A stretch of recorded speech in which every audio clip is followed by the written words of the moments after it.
another 8 minutes, so we'll see how many we can get in. Okay, next question. All right. Hello, Dr. Paul. Thank you very much for coming to our town. I'm from Spartanburg, South Carolina. Joe Cokery-Bott. I'm the daughter of legal immigrants, but I did have a question for you.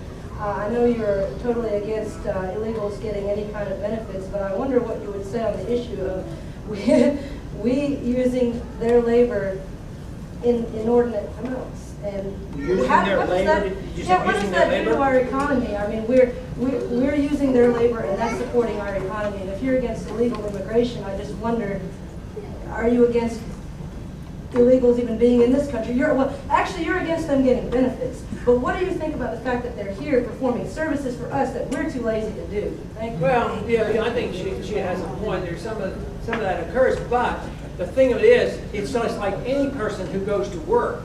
It's not one person has the advantage over the other person. The businessman doesn't have the advantage over labor. It's an equal trade. So if they come and work, they offer their service. The only way that wouldn't work, it would be unequal, is if there's slavery involved. But if a person comes and they work and volunteer, both people benefit. The only thing I want to do is make it legal. And as I implied in my talk, I think it would be a non-issue if we had a healthy economy. Matter of fact, a lot of people in this room might use people coming over, and if they came over and worked for less money and nobody was hurt, there was no economic consequences of it, you know, as long as it's voluntary, that is okay with me. Next question, please. Thank you, Dr. Paul, for letting me speak. I noticed that you did not vote on this bill. Your name, please? Christopher McCollum, Asheville, North Carolina. I noticed that you did not vote on this bill, so I'm going to ask you your opinion on the Violent Radicalization and Homegrown Terrorism Prevention Act of 2007. I have to admit I don't know all the details, but I'm about 99% sure it would have been a no vote. Next question. My name is Chris Weiss. I'm from Spartanburg, South Carolina. I believe people have misrepresented your position with regards to the FBI and CIA, that one that you would just completely get rid of intelligence gathering. I was wondering if you could clarify for everyone. Okay. Yes, sometimes they'll just say eliminate them all together, and that isn't the case. But there's many things that have been done with the federal FBI as well as the CIA that I highly resent. And CIA is very, very secretive. It's like a secret government. It's all around the world. We've been involved in eliminating dictators. We have CIA agents in Iran right now trying to undermine that government. And we've been involved, our CIA even back in 1953 helped overthrow Mossadegh and install the Shah. This is the kind of activity that I don't like. It's not part of a free society. It's not part of what America is all about.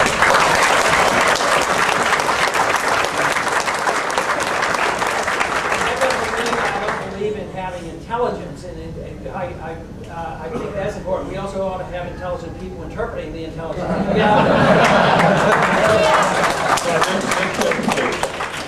Hi, I'm Martha Caldwell from Atlanta. I'd like to ask you to clarify your position on abortion. You say that you don't want to allow the jurisdiction to go to the Supreme Court. Pardon me?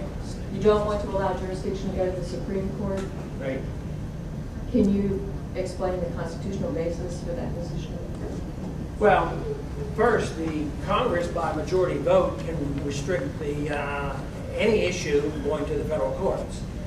So that's permissible. The big question is do you want to or not? I want to because I think the more difficult the issue, the more the state should want to do it. I deal with prayer in school the same way. If you have a law or if you permit prayer in school here, you may argue back and forth the pros and cons and all, but if you have it and you permit it, I want you to make up your own mind. I don't want to go and have the Supreme Court saying you can't do it. The Supreme Court then would be passing a law, and the First Amendment says Congress shall pass no law, nor the Supreme Court should pass a law dictating that you can't say prayers in public places. So in certain areas, I think that's the easiest solution, whether it has to do with marriage or prayer or abortion. But others might argue that feel more strongly, say, oh no, we have to change the Supreme Court, we have to amend the Constitution and say this. And that just sort of perpetuates it forever. So that there's all this discussion, all these groups that can organize, change it. You can do it as a single vote. The only issue is whether you think it's a good idea or a bad idea. If you like the idea of the Supreme Court coming in and dictating, you know, whether it's prayer in school or abortion issues or marriage and things, then you would argue against that. I just happen to think it's a good solution. That doesn't mean that I think every state's going to do the right thing. It just means that we won't have one court dictating it to the whole country, because Roe versus Wade literally legalized abortion up to a minute before birth. You know, and that's how disrespectful they were to life, and that's why there will be some controversies. But I just don't want one Supreme Court dictating to this whole country on some of these issues. It was meant that the states would deal with these issues.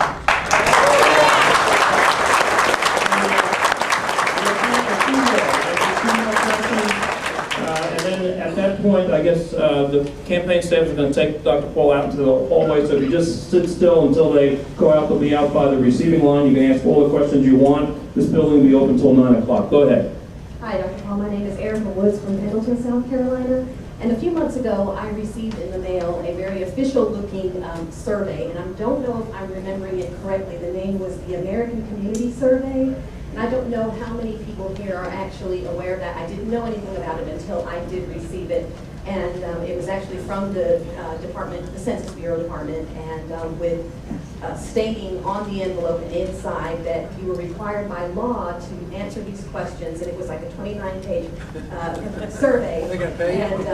And if you didn't send it in, then you would be fined. I refused to send it in. I did get a visit from somebody from the Census Bureau, and there on my front porch refused to send it in again, telling them it was an invasion of my privacy, very personal questions that is totally ridiculous. I couldn't believe they actually had the gall to ask these questions and expect me to send them in. So I didn't know if you were familiar with this and what your thoughts were. I am. Did they leave you alone after that? They have left me alone. I have not received any I fines. understand that you did break the law, but so far they haven't putting anybody in jail yet on that. So, well, you were on the side of the Constitution. You were absolutely right. And matter of fact, every time the appropriation comes up for the census, I said the only thing I'm going to vote for is to count the people.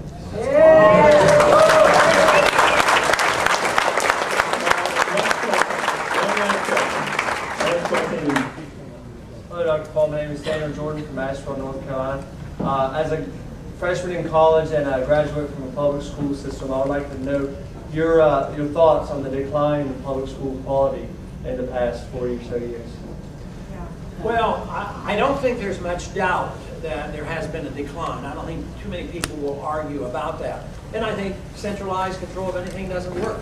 Price of cost goes up, quality goes down. And that is what has happened.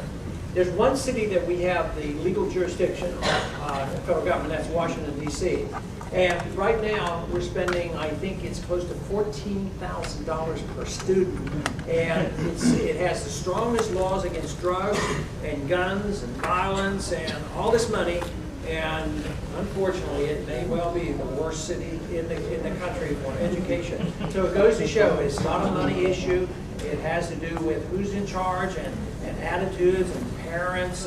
It may be that some of our schools suffer. Also, I see the federal government getting involved and quality going down, but you also might look at families. Families have gone down too. So even some, we will meet people who have survived the inner city schools and have done well, and they'll say either it was parents or a parent that kept them from doing so. Parents are really the key answer to that. But I do think you should put a lot of blame on the fact that during that period of time, 30, 40, 50 years now, we have introduced the notion that the federal government should be involved, and I don't think we should be. Thanks a lot.